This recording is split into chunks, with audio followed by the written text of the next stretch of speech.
अस्सलामुअलैकुम जी, सुबह बखैर, क्या हाल चाल। Hope you guys are doing great. It's a great day because ये एक नया दिन है। It's a new chance to live in. आप देख रहे हैं ये प्रोग्राम जिसे हम कहते हैं गुड मॉर्निंग पब्लिक, और मुझे आप सब कहते हैं सुहा अफजल। मेरे साथ स्क्रीन शेयर करते हैं इस्लामाबाद से हरमीत सिंह। तो फौरी तौर पर उनके पास चलते हैं, फिर प्रोग्राम का बाकायदा आगाज करते हैं। अस्सलामुअलैकुम हरमीत पाजी, कैसे हैं आप?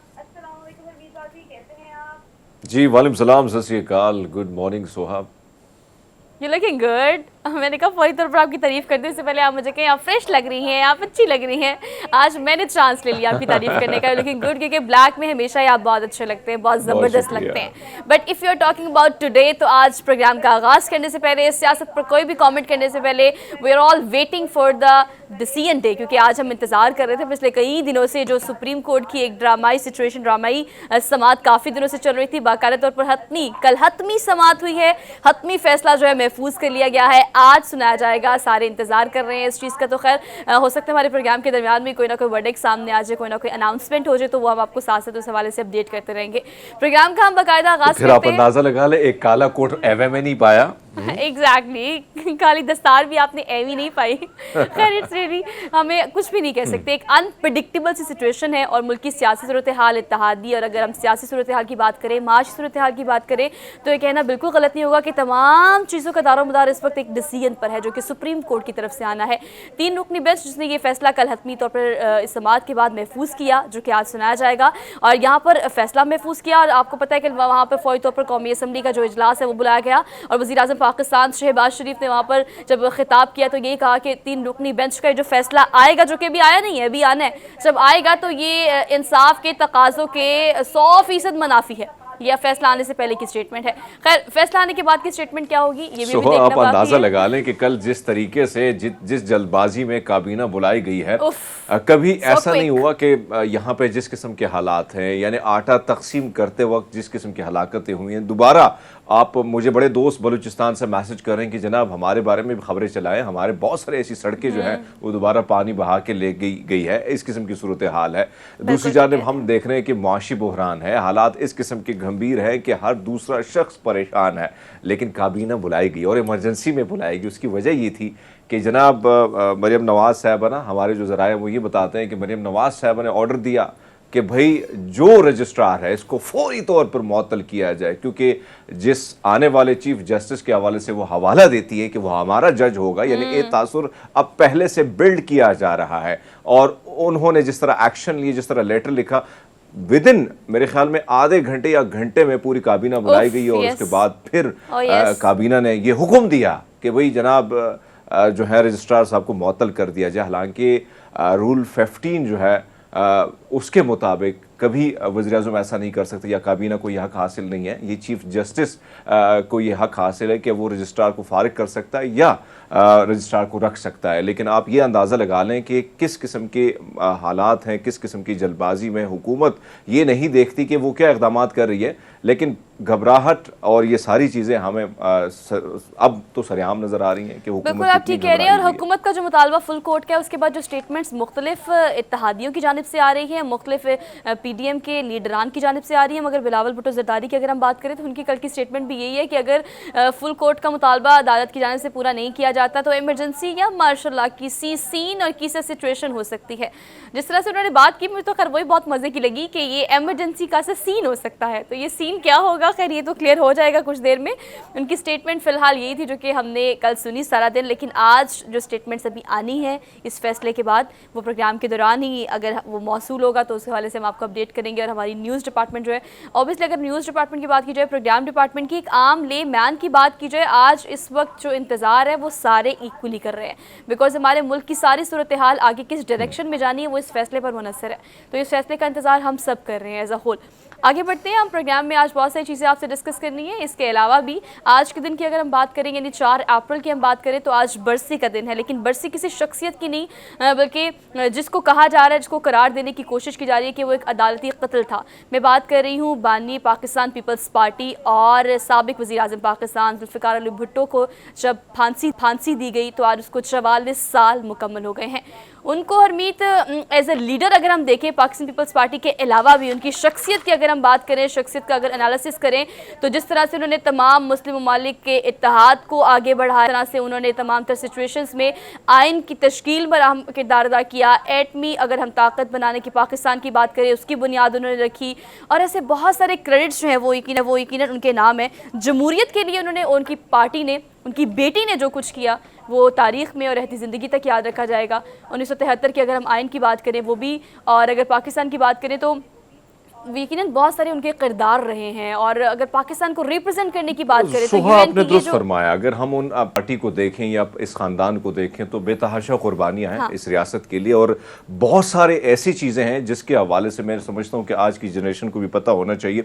चाहे वो शिमला वो तारीख़ी मुआहदा हो, जब आप हमारी जो है बड़ी शर्मनाक सिचुएशन थी कि 93,000 हमारे फ़ौजी जो थे वो उस वक्त हिंदुस्तान की क़ैद में थे, उनको आज़ाद कराना, इसमें एक बहुत बड़ा किरदार था भुट्टो साहब का। फिर 5,000 से ज़ायद फीट स्क्वायर की जो ज़मीन थी जिस पर कब्ज़ा किया था भारत ने, उससे उसको आज़ाद कराना, ये ऐसी तारीख़ है। और फिर इसके हवाले से आप देखें कि जब वो काबीना में थे आयूब खान साहब के, उस वक्त भी उन्होंने, चाहे वो मुआहिदा ताशखंद हो या दीगर मुआहिदे, उसमें उन्होंने भरपूर किरदार अदा किया। तो एक बहुत बड़ी तारीख है। और फिर भुट्टो को उनकी खिदमात का सिला जिस तरीके से दिया गया, यानी आप कर्नल रफ़ीउद्दीन की वो किताब पढ़ें भुट्टो के 323 दिन, तो उसमें आपको अंदाज़ा होगा किस तरीके से कितनी ज़्यादती की। हालांकि एक ऐसा यानी एक ऐसा वज़ीर-ए-आज़म जो एक अवामी नुमाइंदे के तौर पर, एक अवामी लीडर के तौर पर उभरा और पूरे पाकिस्तान से उसको सपोर्ट मिला जहाँ जहाँ वो गए।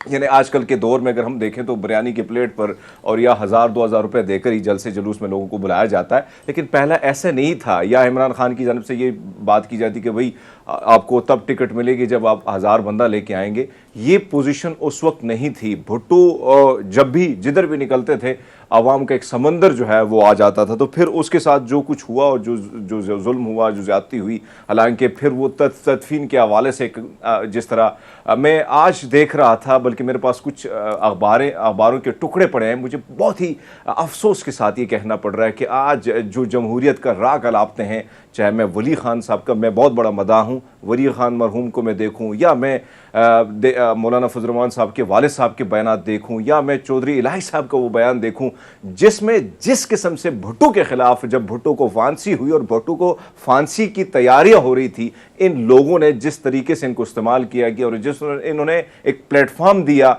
उस वक्त के आमर को, और इन्होंने ऐसी बयानबाजी की, ऐसी तस्वीर पेश की भुट्टो साहब की कि ये रियासत के दुश्मन है। वली खान साहब ने तो ये कह दिया कि चारों सूबे जो हैं उसने वो मुआहदा कर चुके हैं और देने को तैयार है। इसी तरह मैं देख रहा था मौलाना फजल रहमान साहब के वालिद साहब को, तो वो भी ये फरमा रहे थे कि अहम दस्तावेजात थी जो अमेरिका के हवाले होने जा रही थी, और आज भुट्टो अपने अंजाम को पहुंच गए। ये वो लोग हैं जिनके आज जो नवासे हैं या इनके की जो बेटे हैं, या आप जो समझें इनके पार्टी से रिलेटेड लोग हैं जो जमहूरियत का राग अलापते हैं, लेकिन एक ऐसे अवामी लीडर की को फांसी के तख्त पर चढ़ाने में इनका एक बहुत बड़ा किरदार रहा है। मैं समझता हूँ कि अगर हम तारीख को पढ़ें और देखें उस वक्त की सिचुएशन को, लेकिन भुट्टो अमर था और अमर रहेगा जिस तरीके से। लेकिन आज देखें, आज वो आमिर जो था उसको कोई याद नहीं करता, कोई अच्छे अल्फाज में उसको याद नहीं करता, लेकिन शहीद जुल्फ़िकार भुट्टो को आज मैं भी याद कर रहा हूँ, आप भी याद कर रही हैं। दुनिया के हर कोने में भुट्टो के जो चाहने वाले हैं वो उसको आज के दिन याद करते हैं। और फिर अगर हम फांसी की बात करें तो जिस तरीके से कोशिश की गई फांसी को, हालांकि बेनज़ीर भुट्टो साहब जब 2 अप्रैल को उनसे मिली तो उनको अंदाज़ा हो गया था कि अब जुल्फ़िकार अली भुट्टो साहब के जो दिन है बड़े करीब हैं और किसी भी वक्त उनको फांसी दी जा सकती है। तो हमारी जो अखबारें थीं, यानी जिस दिन भुट्टो साहब को फांसी दी गई, अखबारों में ये लिखा गया उसी दिन, यानी आज के दिन 4 अप्रैल को कि भुट्टो साहब को हो सकता है कि फांसी हो। और फिर 5 अप्रैल को ये एक बहुत बड़ी सुर्खी के साथ ये खबर आई नवाए वक्त में कि भुट्टो साहब को फांसी दे दी गई। यानी इस किस्म की चीज़ें थी कि अखबारों पे भी कतगने थी, पाबंदियाँ थीं, लेकिन उसके बावजूद हमने ये देखा कि वो अवामी लीडर आज भी कई बरस गुजरने के बावजूद आज भी वो लोगों के दिलों में जिंदा है। हरमीत, आपने जितने मुआहिदों की बात की है ना, पीपल्स पार्टी को जिस तरीके से बेनज़ीर भुट्टो साहब ने चलाया था, लेकिन आज हम देखते हैं कि उनका जो नवासा या पोता है आज वो ऐसा लगता है कि आइन, जिस आइन के तहत आज भुट्टो साहब को याद किया जाता है, यानी आइन एक मुल्क की बॉडी होती है, बॉडी के पूरा स्ट्रक्चर अगर उसको समेट लेता है आइन जो है पूरे मुल्क का। लेकिन आज हम देखते हैं कि भुट्टो साहब के वो नवासे जो हैं या पोते जो हैं वो जनाब आज उसी आइन के ख़िलाफ़ एक ऐसी पार्टी में के इतिहादी हैं जिस पार्टी ने कोई कसर न छोड़ी थी भुट्टो को तख्ते फांसी के तख्त पर पहुंचाने के लिए। और हरमीत, पाकिस्तान पीपल्स पार्टी की जो आप बात कर रहे हैं, जो हमेशा जमहूरियत की बात करती है, लेकिन अगर हम बात करें वज़ीर-ए-आज़म पाकिस्तान की, साबिक़ वज़ीर-ए-आज़म पाकिस्तान ज़ुल्फ़िकार अली भुट्टो की, तो आपको पता है अभी कुछ भी अगर किसी को कोई चीज़ याद ना हो, कहा जाता है ना कि भुट्टो आज भी जिंदा है।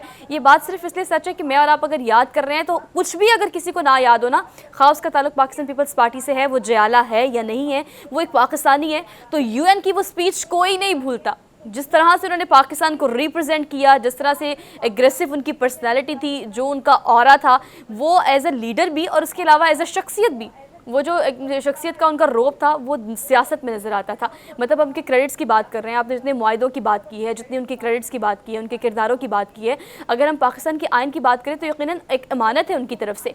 आइन की तश्कील, एटमी ताकत बनाने के लिए जो बुनियाद उन्होंने रखी, जिस तरह जमहूरियत और सियासत को उन्होंने रेवोल्यूट किया, वो एक बहुत बड़ा क्रेडिट है उनके अलावा। और इस्लामिक ममालिक की अगर बात करें तो तमाम लोगों को इत्तेहाद से साथ लेके चलना और पाकिस्तान को मजबूती से रिप्रेजेंट करना, ये उनकी पर्सनालिटी का एक खासा था जो कि हमने हमेशा देखा है। खैर, आज 44 साल मुकम्मल हो गए हैं इस फांसी को, जिसको अब तक सुप्रीम कोर्ट की जानिब से कोई इस तरह से कोई डिसीजन या सिचुएशन नहीं क्रिएट की गई। कहा यह जा रहा था कि इसको अदालती कत्ल करार दिया जाए, लेकिन अब तक इस पर सुप्रीम कोर्ट की कोई डिसीजन या कोई फैसला या कोई चीज़ अब तक सामने नहीं आ सकी। खैर, हम आगे बढ़ते हैं प्रोग्राम में, और प्रोग्राम में आगे बढ़ने से पहले एक और इंटरनेशनल पर्सपेक्टिव से आपको खबर देनी है, बिकॉज मुल्की सूरत हाल तो हम डिस्कस करते हैं आपसे, लेकिन एक खबर ऐसी भी हम प्रोग्राम में ज़रूर शामिल करते हैं जहाँ पर पूरी दुनिया में क्या हो रहा है, कैसे हो रहा है, और टेक्नोलॉजी कितनी आगे जा चुकी है और कौन से ममालिक किस तरह से तरक्की कर रहे हैं, ये भी बताना आपको बहुत ज़्यादा ज़रूरी है। नासा की अगर हम बात करें, आपको पता है कि नासा में अब चूँकि एक सदी नहीं बल्कि आधी सदी गुजरने के बाद अब इस चीज़ का फैसला किया गया है कि चांद पर दोबारा से पड़ाव डाला जाएगा। और इस दफ़ा जो 4 रुकनी टीम और जो खलाबाज जा रहे हैं चांद पर कदम रखने के लिए, उनमें खातून भी शामिल है।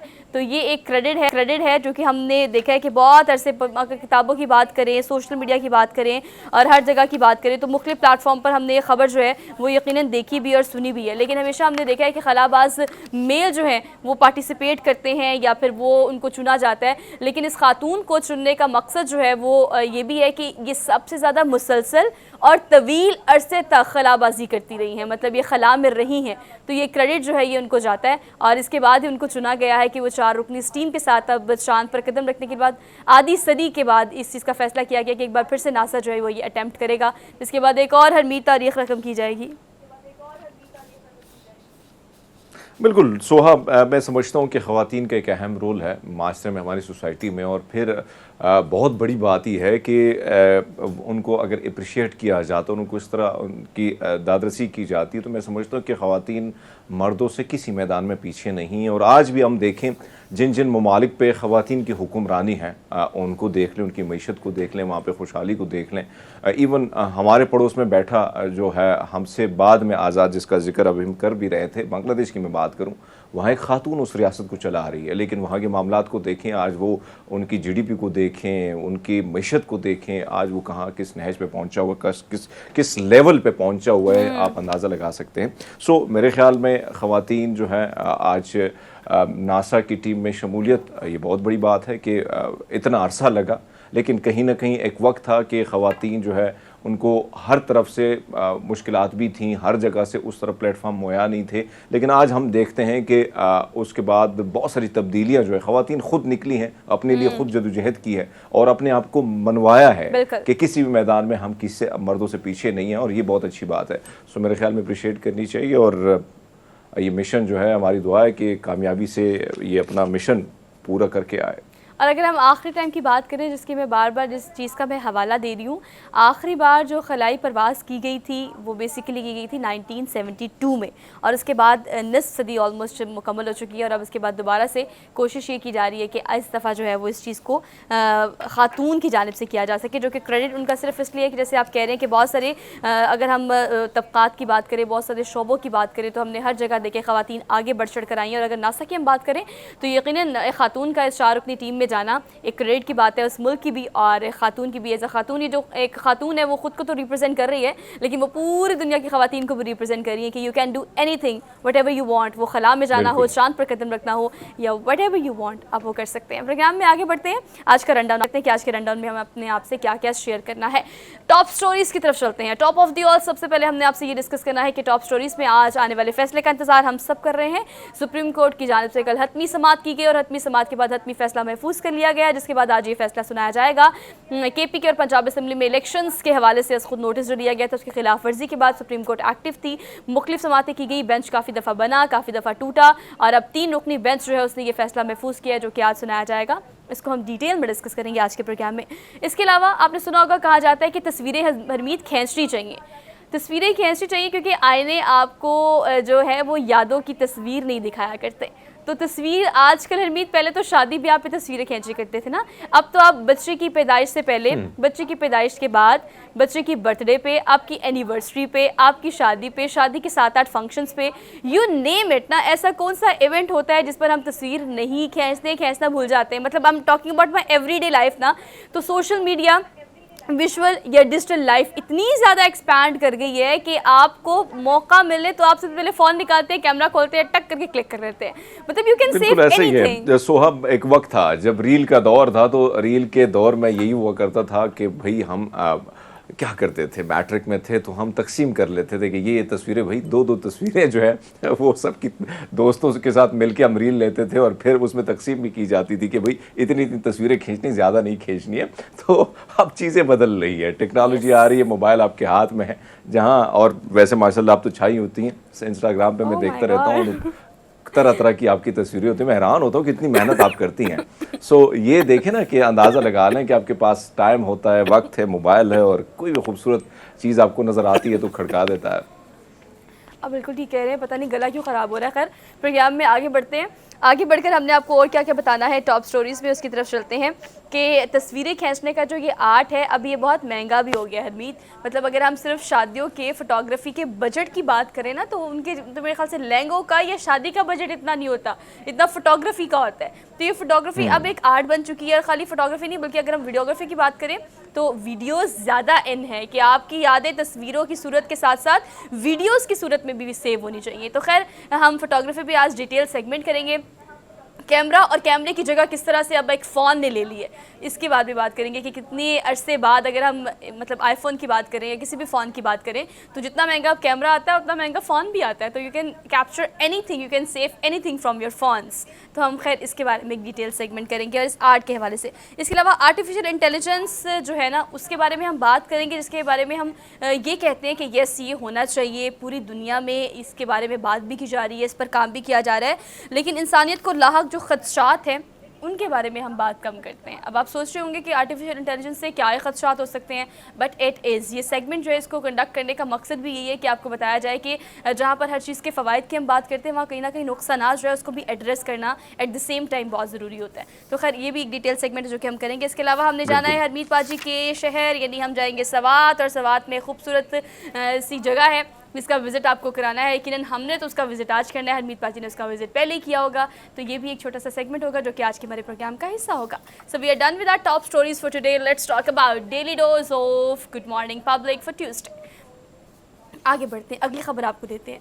हमने जो आपको डेली डोज की पहली खबर देनी है ना, वो डेली डोज की पहली खबर इतनी ही इंटरेस्टिंग है जितना आप सोच सकते हैं। वह खैर कोई रिकॉर्ड नहीं है, शायद रिकॉर्ड बन भी जाए, यस रिकॉर्ड बन भी सकता है खैर, लेकिन ये रिकॉर्ड नहीं है। कैन यू इमेजिन कि आप 108 साल के हो हरमीत? वैसे हम तो शायद इमेजिन भी नहीं कर सकते कि 108 साल ज़िंदगी हम गुजार सकेंगे, बट येस कुछ लोग ऐसे हैं जो कि 108 साल ज़िंदगी में ना सिर्फ ज़िंदगी जी रहे हैं बल्कि इसको भरपूर तरीके से इंजॉय भी कर रहे हैं। मतलब सिर्फ वो टाइम गुजार नहीं रहे। हमें तो अब कहा जाता है ना कि खुदा के वास्ते ज़िंदगी गुजारे मत, ज़िंदगी को जिए, क्योंकि ज़िंदगी जीने का नाम है। लेकिन 108 साल ये खातून जो है ये पियानो बजाती हैं, और पियानो आपको पता है कि एक बहुत रिलैक्सिंग बड़ा खूबसूरत सी मौसीकी की फॉर्म है जिसमें आप बड़ा अच्छा फील करते हैं, आप बहुत फ्रेश फील करते हैं, डीप फील करते हैं, सोलिंग फील करते हैं। तो ये जो 108 साल खातून है ये इसी साल 109 साल हो जाएंगी, और इनके कमरे में एक पियानो पड़ा हुआ है और जो ये बजाती हैं और कहती हैं कि मुझे इतना सूदिंग लगता है, इतना खुशगवार मैं महसूस करती हूँ, और मुझे वो लोग बिल्कुल पसंद नहीं है जो काहिल और सुस्त है और जो काम नहीं करते हैं। आप सोचें कि इस एज में वो कितनी एक्टिव है। हम नौजवानों को देख लें तो शायद पियानो बजाना सिखा दें कि हमारा ही पियानो बजा दें। नहीं सुहाब, वैसे अगर हम देखें ना बड़े पियानो बहुत ज़्यादा हम देखते हैं कि इसके शौकीन भी बहुत ज़्यादा हैं, और अकेले बैठ के वो पियानो को बजाना और उन सुरों में ख़ुद खो जाना ये एक अलग दुनिया है वैसे। अगर लेकिन इनकी उम्र को देखें और फिर ये देखें कि हर लम्हे में कैसे जिया जाए, वो मेरे ख्याल में इस खातून से सीखा जा सकता है कि इस उम्र में भी वो पियानो बजा रही हैं और बड़ी ज़बरदस्त किस्म से अपनी ज़िंदगी जो है उसको एंजॉय कर रही हैं। वरना 108 साल का तो आपने दोस्त फरमाया कि ना हम सोच सकते हैं, और 108 साल में पता नहीं क्या क्या हालात से यहाँ पे हमें गुजरना होता है। वैसे तो हालात 70 के बाद बड़े ख़राब होना शुरू हो जाते हैं, आजकल तो बड़ी उम्र कम हो गई है, लेकिन बहरहाल जीना है और हर लम्हे में जीना ही तो ज़िंदगी का असल नाम है। बस यही कहानी है, जीना है, ज़िंदगी गुजारे नहीं, इसको जिए। इसको जीने का बहुत सारे तरीके हैं और ज़िंदगी जीने का ही नाम है, सिर्फ गुजारने का नाम नहीं है। हमने क्विक सी ब्रेक ले ली और ब्रेक लेके वापस आते हैं। Keep watching, good morning public.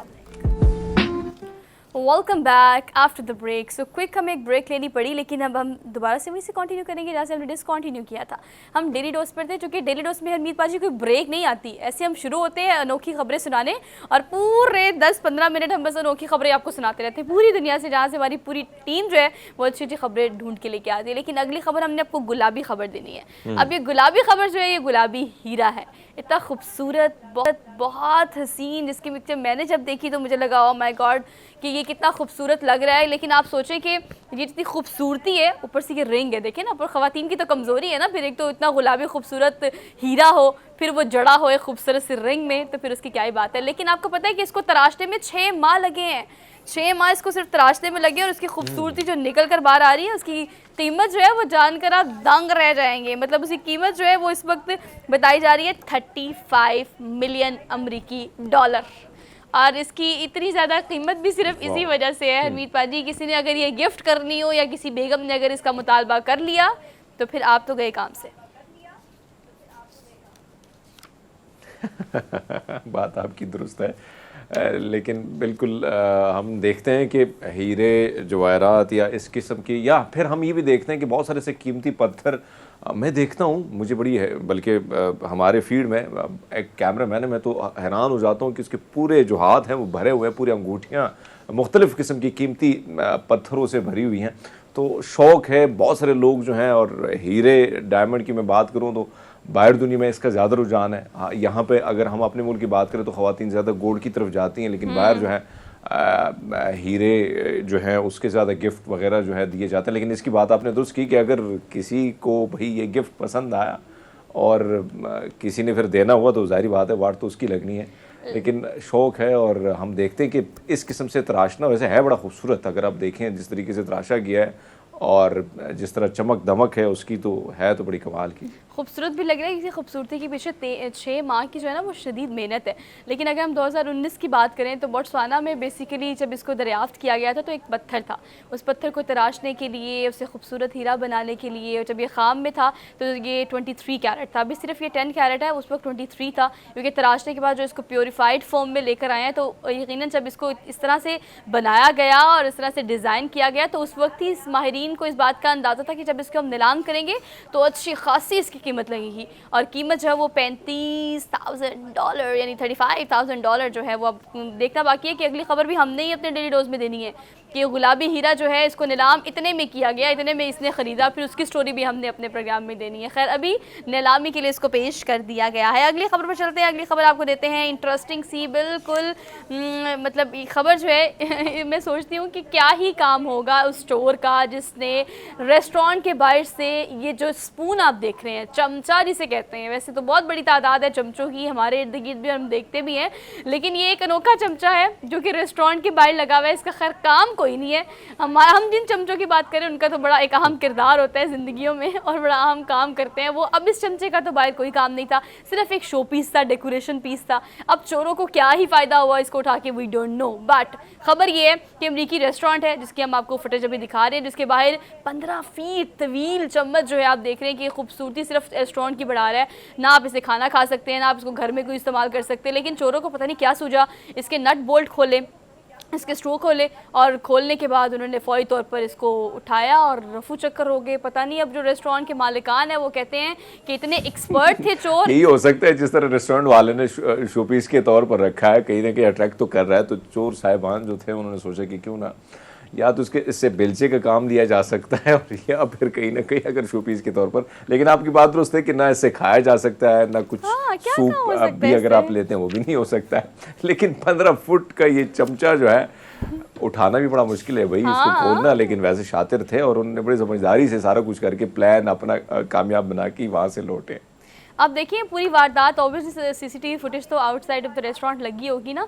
आपको पता है बड़े आराम से आए, उसके नट बोल्ट खोले, इसको स्क्रू खोले, और खोलने के बाद उसको मोटरसाइकिल पे रखा, गाड़ी में भी लेके नहीं गए और इंतज़ाम भी नहीं था उन चोरों के पास, बाइक पर रखा, बांधा और चलते बने। खैर इस अगर रेस्टोरेंट की हम बात करें तो 35 इसकी ब्रांचेस हैं, लेकिन इस चमचे को यहाँ रखने का मकसद ये था कि इनकी सबसे पुरानी और सबसे पहली ब्रांच थी जिसकी खासियत जो है वो ये चमचा ही थी। ऑब्वियसली आपको पता है हर चीज़ की कोई ना कोई पहचान होती है ना हरमीत पाजी। हम लाहौर अगर इस्लामाबाद की बात करें तो हम भी देखते हैं कि हम किसी रेस्टोरेंट को किसी चीज़ की वजह से याद रखते हैं, तो इस स्पून की वजह से इस रेस्टोरेंट को याद रखा जाता है। लेकिन अब चोरों को कुछ सूझा होगा तो इन्होंने ये वारदात की है। खैर हम अगली खबर पर चलते हैं। अगली खबर आपको देते हैं। अगली खबर जो है बेसिकली वो दुनिया की सबसे बड़ी, वैसे इसको विग नहीं कहना चाहिए, एक्सटेंशन ही कहना चाहिए, लेकिन ये एक्सटेंशन की भी एक्सटेंशन है। ओ माय गॉड, वो खुद तो नज़र ही नहीं आ रही, ना वो लड़की नज़र आ रही है, ना उसका सर नज़र आ रहा है। ये इतने बड़े बाल लेकर आप कहाँ जाएंगी, और ऊपर से इतने बड़े बड़े क्लिप्स लगा लिए अरमीत उसके ऊपर। दुनिया की सबसे बड़ी विग ने जो विग किसी ने, जो ब्यूटिशियन है उसने तैयार किया, और तैयार करके अरमीत गेस व्हाट फाइनली आ गया है। आपको पता है कि रिकॉर्ड बना दिया है Guinness book of world record में। एक रिकॉर्ड पहले ही था एक्सटेंशन का, अब ये एक्सटेंशन बना के इन्होंने ये रिकॉर्ड तोड़ दिया है। लेकिन इस तरह के बालों के साथ हरमीत पाजी आप कहीं जा नहीं सकते, you can not go anywhere. लेकिन आप देखें ना कि पूरी वो खातून विग में पूरी छुपी नजर आती है, यानी विग इतनी बड़ी है और खातून कहीं ना कहीं ऐसी छोटा सा बोना नहीं लगता है, तो बोने होते हैं उन जैसी लग रही है। लेकिन बहरहाल अब आपने दोस्त फरमाया कि जब रिकॉर्ड बनाना है तो फिर मुनफरिद किस्म की चीज़ें अपनानी होती है और मुनफरिद किस्म की चीज़ें बनानी होती है। और हम यही देखते हैं कि जितने भी हमारी टीम जितने भी रिकॉर्ड लेके आती है, यानी उसको शामिल किया जाता है तो उसमें इस किस्म की खबरें आती हैं। और वैसे अगर आपने दोस्त फरमाया कि इतनी बड़ी विग का कोई करेगा क्या, बहरहाल दीवार पर सजाने के लिए बेहतर है। लेकिन सर पे सजाया मैडम उन्होंने, तो मैडम खूबसूरत भी लग रही है, उनको लग रहा है कि ऐसा I am feeling like so pretty, so beautiful, I have so long hairs. तो आपके असली बाल जिनके नहीं है वो खैर इस तरह की विग और इस तरह की एक्सटेंशन तो नहीं, लेकिन इसका कुछ हिस्सा भी अगर अपने बालों पे लगा लेंगी तो शायद खूबसूरत लगे। और आपको पता है हरमीत पाजी आजकल इसका रुझान भी बहुत ज़्यादा है। खैर सिर्फ खवातीन में नहीं है हरमीत पाजी, मर्दों में भी बहुत है विग का रुझान। खैर उनकी तो मजबूरी है ना, अगर आप टकले हो जाएंगे तो ऑब्वियसली अब तो बहुत ज़्यादा बढ़ चुका है। हाँ, लेकिन लड़कों में भी रुझान काफ़ी ज़्यादा हो गया है और लड़कियों में भी ज़्यादा हो गया, लेकिन लड़कियों को चूँकि इसकी ज़रूरत ज़्यादा होती है और ख़वातीन लंबे बालों में खूबसूरत भी लगती हैं। लेकिन ये ट्रेंड जब ज़्यादा होता जा रहा है तो हरमीत पाजी मुझे लगता है ये एक्सपेंसिव भी बहुत है। अगर हम इस एक्सटेंशन की बात करें या किसी भी हेयर एक्सटेंशन की बात करें तो बाल लगवाना और फिर असली बालों को लगवाना या उसकी पीआरपी कराना या उसका कोई ट्रीटमेंट कराना या प्लांट कराना, ये एक एक्सपेंसिव शौक तो खैर इसको नहीं कह सकते, मजबूरी है जो कि आजकल लोग बड़ी तादाद में कर रहे हैं। क्या ख्याल है? बात आपकी दुरुस्त है, बहुत सारी ऐसी चीज़ें जो हम देखते हैं और फिर वो काफ़ी मुनफरिद भी होती है, लेकिन कीमतों की बात जब करते हैं तो वो भी बड़ी आसमान से उसकी कीमतें बात करती है। लेकिन वही बात कि शौक दा कोई मोल नहीं बाजी, जो हाँ। आपका दिल करे और आपका बस चले तो फिर करना चाहिए। लेकिन हम देखते हैं कि इस किस्म की चीज़ें जब आती हैं तो कहीं ना कहीं अगर बैकग्राउंड में देखें तो एक बहुत बड़ी मेहनत है और एक नया आइडिया है, और उस नए आइडिया पर काम करना और उसको अमली जामा पहनाना भी एक, मैं समझता हूँ कि एक बड़ी मेहनत का काम है। लेकिन अगर वो ये मेहनत ना करते, इतनी बड़ी वेग ना बनाते, वो रिकॉर्ड का हिस्सा ना बनते और सोहा उनके बारे में खबर ना ओह देती। माय गॉड, और हरमीत पाजी इस पर कमेंट ना करते, हाउ इज इट पॉसिबल? हमारा तो खबर बनाने का मकसद ही ये था। लेकिन आगे बढ़ते हैं, अगली खबर आपको देते हैं। अगली खबर भी बहुत इंटरेस्टिंग इसलिए है क्योंकि ये खबर हरमीत पाजी के अगेन शहर से है। हमने बहुत खबरें ढूंढ के लेके आए हैं आपकी जगह से जहाँ पे आप जाते हैं, रहते हैं। आपको अगर हम बात करें तो बेसिकली ये एक ऐसी मस्जिद है जो सवात में है, सवात के करीब किसी गाँव में है, और लकड़ी की मस्जिद है, इतनी खूबसूरत है और उसकी खूबसूरती की बहुत सारी वजूहत हैं। पहली ये कि इसमें कोई कील इस्तेमाल नहीं हुआ, कोई कंक्रीट, कोई सीमेंट इस्तेमाल नहीं हुआ, और दियार की लकड़ी, आपको पता है हरमीत पाजी, उसकी तो खूबसूरती इतनी ज़्यादा है देखने में, लेकिन उसकी जो खुशबू है वो भी बहुत खूबसूरत है। और सबसे बड़ी खासियत इस मस्जिद की ये है कि गर्मियों में ठंडी रहती है, और अगर सर्दियों की बात करें तो ये वार्म फील देती है। तो ये जो यहाँ मस्जिद में नमाज़ पढ़ने के लिए लोग आते हैं, वो जो यहाँ नमाज़ पढ़ते होंगे हरमीत पाजी, मुझे लगता है फिर वो कहीं और नमाज नहीं पढ़ते होंगे। वैसे तो इलाके इतने ज़्यादा ठंडे हैं कि ठंडी जगह में जाना थोड़ा सा और भी वो नमाज़ पढ़ते भी जल्दी जल्दी करेंगे, क्योंकि मैंने देखा, मैं बहुत सारी मसाजिद ऐसी बनी हैं जो सदियों पुरानी है, और वहाँ पे जब ज़्यादा गर्मी हो जाती थी, क्योंकि हमें बिजली का बहरान भी उन इलाकों में ज़्यादा होता है, देहात में आप उन इलाकों में देखें तो बहुत सारी ऐसी मसाजिद बनी हैं जिसमें जाके छुपके से हम सो भी जाते थे, क्योंकि बाद में फिर वाट लगती थी। मस्जिद के इमाम साहब जो हैं वो फिर छोड़ते भी नहीं थे। और एक दफ़ा तो ये हुआ कि मेरे बड़े भाई जो है ना, उसी तरह मस्जिद थी, पुरानी मस्जिद, वो वहाँ पे सो गए, और फिर इमाम साहब जो है वो आए और सबकी छत रोल के, और उसने कहा कि भाई आते हो यहाँ पे नींद करने के बाद चले जाते, तो आप लोगों ने नमाज़ पढ़नी होगी। तो फिर भाई ने बोला कि वैसे तो पता नहीं चल रहा था, तो मैं भी खड़ा हो गया, नमाज पढ़ ली और उसके बाद फिर सो गया। तो ये चीज़ें बड़ी खूबसूरत हैं वहाँ की, और बड़े खूबसूरत मसाजिद बनी हुई हैं, सदियों पुरानी है। यानी अलेक्जेंडर के दौर की भी कुछ चीज़ें वो वाक़यात आज भी वहाँ पे मौजूद हैं। लेकिन इस मस्जिद को अगर आप देखें हैं तो पूरी की पूरी लकड़ी से बनी है, और आपने तो फरमाया कि अगर गर्मी आती है तो फिर तो आपका दिल करता है कि यहीं बैठे रहें, और यहीं पे नमाज के साथ साथ अगर आप चाहते हैं कि थोड़ा सा आराम यहाँ पे करें तो फ्रेश फील करता है बंदा। लेकिन इस किस्म की चीज़ें, और ख़ासकर लकड़ी की बात की जाए तो बेतहाशा, यानी मुख्तलिफ़ अक़साम की लकड़ियाँ जो हैं सवात के जंगलात में, शांगला के जंगलात में पाई जाती हैं, और जो बड़ी महंगी भी हैं, और जिसके कई ऐसे दरख्त हैं जिनकी खुशबू दूर दूर तक जो है उसको आप सूंघ सकते हैं, और मुनफरिद किस्म के दरख्त आपको वहाँ पे नज़र आएंगे। लेकिन हमने वहाँ पे देखा है कि बहुत सारे ऐसे इलाके हैं जहाँ पे मसाजिद या बहुत सारे ऐसे लोग जिन्होंने अपने लिए रेस्ट हाउस या गेस्ट हाउस जो बनाए हैं, तो वो भी इस किस्म से मुनफरिद लकड़ी का उसमें इस्तेमाल बेतहाशा होता है। और वैसे ही मैं समझता हूँ कि अगर अब तो बहुत काम हो चुका है, सड़कों की मैं बात करूं, जो एक्सप्रेस वे जिससे बड़े आसानी से आप सवात की तरफ जाते हैं, लेकिन अब भी बहुत काम ऐसे इलाके हैं जहां पे पैदल लोग जाके वहां के जो इलाके आप देखते हैं तो यकीनन वो बड़े खूबसूरत और बड़े दिलकश हैं। लेकिन वहां तक आम आदमी की रसाई, यानी यहाँ से जो लाहौर से या कराची से कोई शख्स जाता है तो नहीं पहुँच पाता, क्योंकि पहाड़ी रास्ता है, और पहाड़ी रास्ते सिर्फ और सिर्फ वहाँ के लोग ही उससे आशना है। तो मेरे ख्याल में अगर इस तरह काम होता है तो बहुत सारी ऐसी चीज़ें जो है वो आ सकती हैं। और टूरिज़म के हवाले से हमने पहले भी माजी में देखा है कि टूरिज़म के हवाले से जो तहरीक इंसाफ की हुकूमत थी उसने बहुत ज़्यादा काम किया है और उन इलाकों को ज़्यादा प्रमोट किया है। हम जब भी जाते हैं मलाम जाबा के आसपास कुछ ऐसे पहाड़ हैं जहाँ पे आपको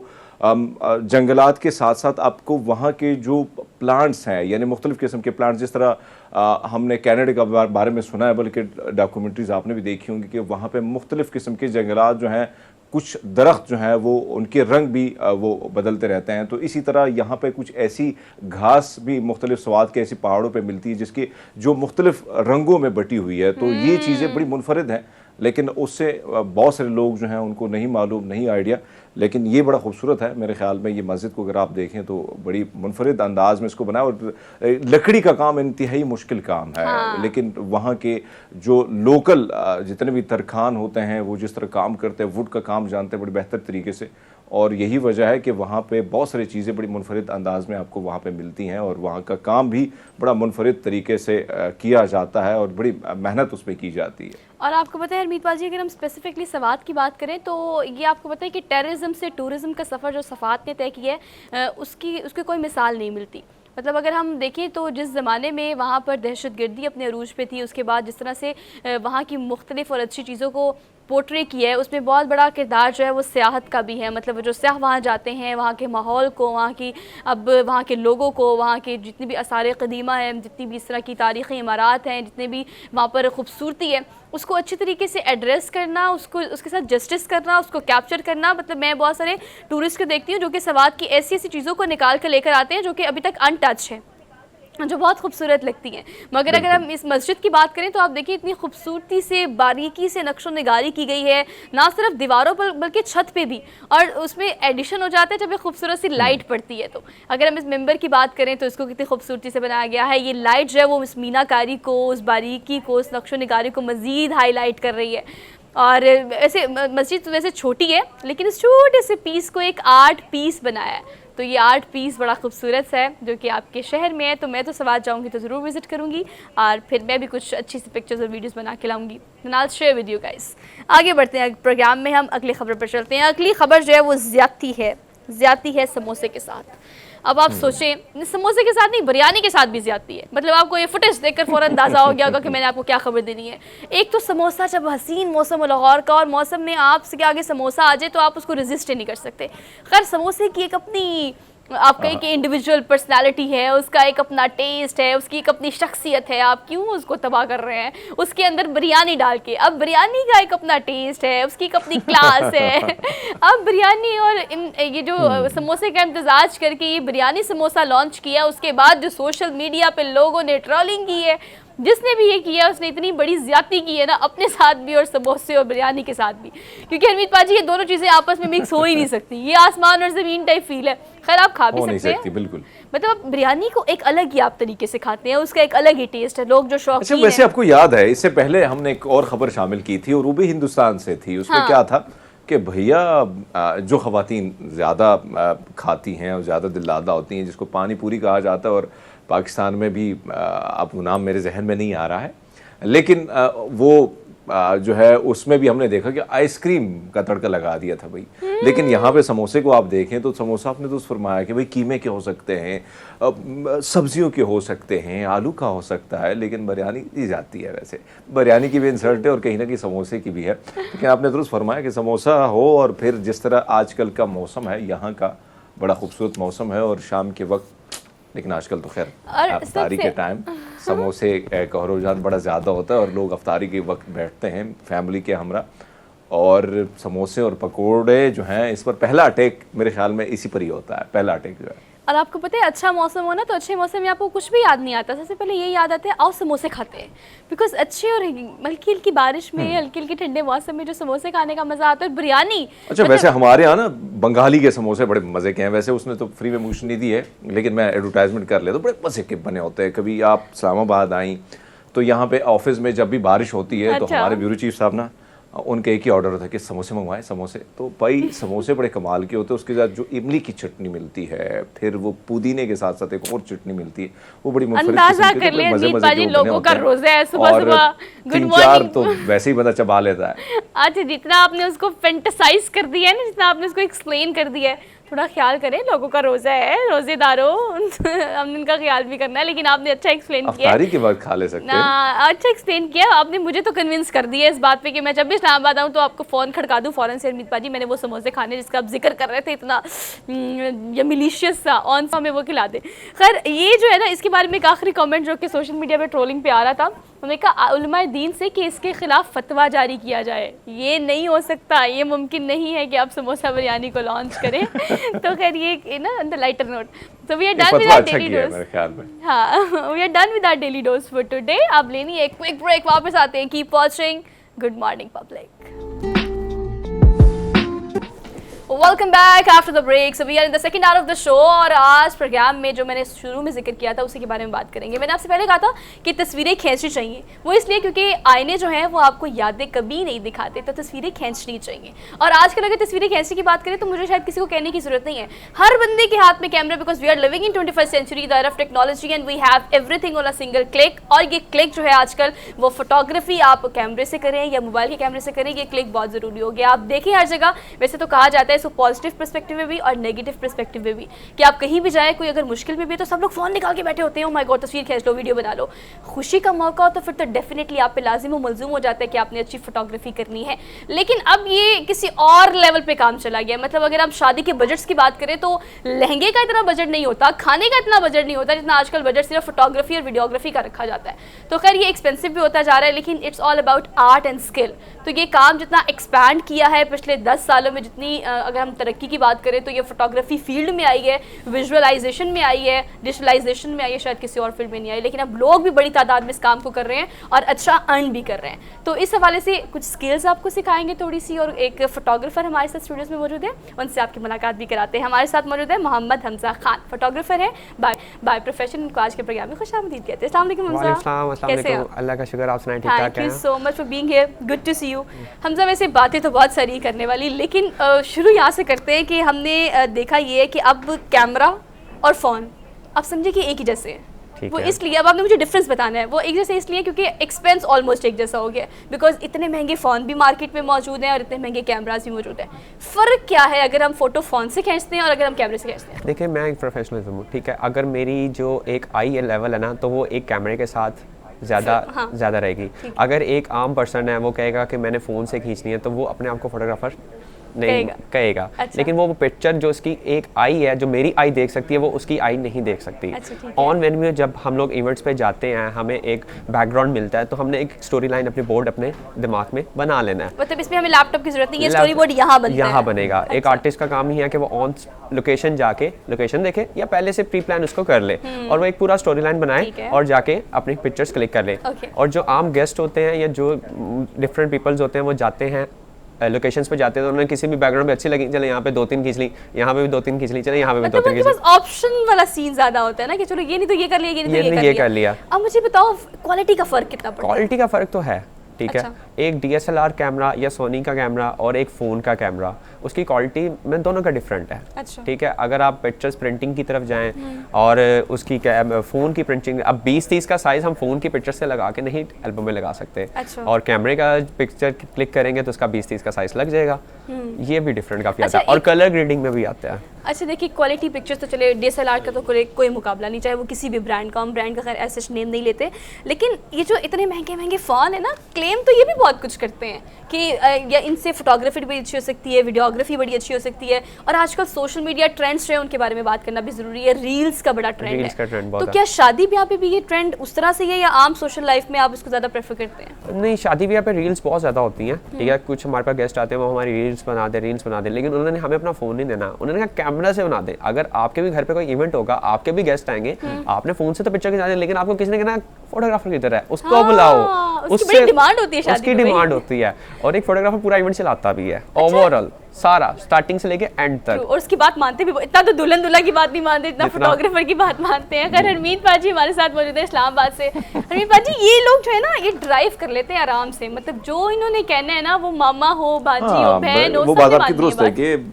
इनकी बात ख़वातीन मान ही लेती हैं। लेकिन हमजा, हमें याद है, यानी एक ऐसा वक्त था, चाहे लाहौर सिटी की मैं बात करूँ या बड़े बड़े सिटीज़ की, वहाँ पे बड़े मशहूर होकर 2-3 बड़े फोटोग्राफर हुआ करते थे। हमारे गांव में तो एक बड़ी मुश्किल से एक ही मिल जाता था, और जब वो स्कूल में तस्वीरें किसी कार्ड के लिए खींची जाती थी तो हम अलिफ की तरह खड़े हो जाते थे ऐसे। अब हम देख रहे हैं कि ट्रेंड बड़ा तेजी से बदल रहा है, नौजवान हर दूसरा शख्स जो है, अब सुहा को आप देखें ना, इसने अपने लिए कोई ना कोई कैमरामैन रखा हुआ है।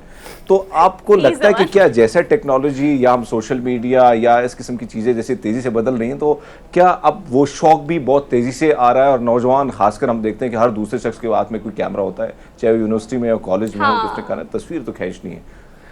सर, अभी जितना बात कर रही थी कि एक फ़ोन से और एक कैमरा से, नौजवान जो है उसके पास फ़ोन भी है, ठीक है, लेकिन वो एक प्रोफेशनलिज्म है, एक मतलब जो शौक होता है, एक जो आर्टिस्ट है उसने कहा मैंने कैमरा लेना ही लेना, उसने मामा बाबा से डिमांड करनी ही करनी है कि मुझे सर कैमरा लेके दे, ठीक है। फिर वो अपने दोस्तों से स्टार्ट करते हैं। उनके जब मैंने भी स्टार्ट किया होगा तो मैंने भी किसी अपने दोस्त की वेडिंग पे जाके क्लिक्स करना स्टार्ट किए होंगे, लेकिन मेरा एक फैमिली बैकग्राउंड भी पीछे से ये थोड़ा सा है। तो आजकल कैंडिड फोटोग्राफीज वगैरह बहुत ज़्यादा हो रही हैं और उसके अलावा रील्स वगैरह का ट्रेंड बहुत है। अब वो अच्छा हमजा, एक और चीज़, आप तो माशाल्लाह बड़े यंग हैं, जवान हैं, और फिर शादियों का जो ट्रेंड है वो भी बहुत ज़्यादा है। मतलब सुहा बर्थडे पार्टी, ये जिधर जिधर हम देखते हैं पार्टी शार्टी बहुत ज़्यादा होती हैं, और फिर आप जैसे नौजवान जो हैं उनको भी दावत दी जाती है। अब वैसे अगर हल्की फुल्की लड़कियां आएँ और पोज भी बनाए तो अच्छा भी लगता है दिल को कि हाँ तस्वीर, लेकिन अड्डियाँ जब मथे लग जाती हैं तब क्या किस तरह अपने आप को छुड़ाते हो बाजी कि भाई मेरा ये पोज बनाना है? अगेन रियलिस्टिक सवाल कर रहे हैं बाजी, अगेन आप रियलिस्टिक सवाल कर रहे हैं। क्या प्लानिंग करके निकल जाते हो वहाँ से? सर उनका यही होता है कि पहले तो हमें स्मार्ट दिखाया जाए। ओह माय गॉड, खवातीन का एक ही मुताबिक एक सबसे पहला क्वेश्चन होता है कि हमें पहले सबसे पहले स्मार्ट दिखाया जाए। मोटी नहीं नजर आनी चाहिए, हाँ, हेल्दी नजर नहीं आनी चाहिए, डबल चिन नहीं नजर आनी चाहिए, मतलब मेरी इस तरह की पिक्चर लगा मैंने सोशल मीडिया पे लगानी है।